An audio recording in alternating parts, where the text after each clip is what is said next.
एक राजा था जिसके यहाँ बेटा पैदा नहीं हो रहा था। उसे किसी तांत्रिक ने सलाह दी कि आप ही के राज्य में किसी छोटे बच्चे की बलि चढ़ा दीजिए, अगले 1 साल में आपके यहाँ बेटा पैदा हो जाएगा। राजा ने ऐसा ही किया। अगले ही दिन ऐलान करवा दिया कि जिस घर से बच्चा दिया जाएगा उस घर को ढेर सारा धन दिया जाएगा। राजा का ये ऐलान एक गरीब परिवार ने सुना तो अपने घर के सबसे छोटे बच्चे को भेज दिया कि ये बच्चा हमारे किसी काम का नहीं, इसे रख लो। अब बलि चढ़ाने की पूरी तैयारी हो गई। राजा ने बच्चे से पूछा, कोई तुम्हारी आखिरी इच्छा? तो बच्चा बोला, मुझे बस थोड़ी सी गिल्ली मिट्टी ला कर दे दो। मिट्टी लाई गई तो उस बच्चे ने उस मिट्टी से छोटे छोटे 4 मकान बनाए और उसके बाद एक एक करके 3 मकानों को लात मारकर गिरा दिया, एक को रहने दिया और उसके सामने हाथ जोड़कर दुआ की और राजा को बोला, अब मेरी बलि चढ़ा दो। ये देखकर राजा को बड़ा अजीब लगा। वो डर सा गया कि शायद बच्चे ने कोई तंत्र विद्या की हो। उसने बच्चे से पूछा, तूने ये क्या किया था?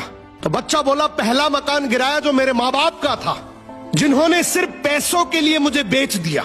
दूसरा मकान रिश्तेदारों का था, उन्होंने भी मेरे माँ बाप को ऐसा करने से रोका नहीं, तो उनका भी मकान गिरा दिया।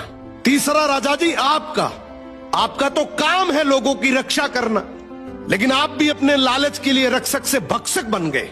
आपने तो अपने लालच के लिए मेरी जिंदगी खत्म करने की सोच ली, तो मैंने आपका भी महल गिरा दिया। और ये चौथा मेरे भगवान का घर है, उसके सामने मैंने हाथ जोड़कर कह दिया कि अब सब तू संभाल लेना।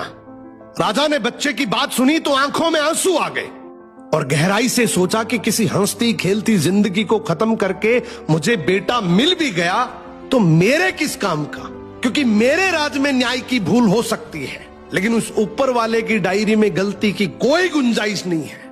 राजा ने रोते हुए बच्चे को गले लगा लिया और बोला, आज से तू ही मेरा बेटा है। इस कहानी का मतलब है कि दुनिया के सामने झुकने से कुछ नहीं होगा, क्योंकि दुनिया अपने मतलब के लिए कुछ भी कर सकती है। झुकना है तो उस भगवान के सामने, जिसके सामने झुकने से तुम्हारा कोई कुछ नहीं बिगाड़ सकता। समर्पण करना है तो उस परमपिता परमेश्वर को करो।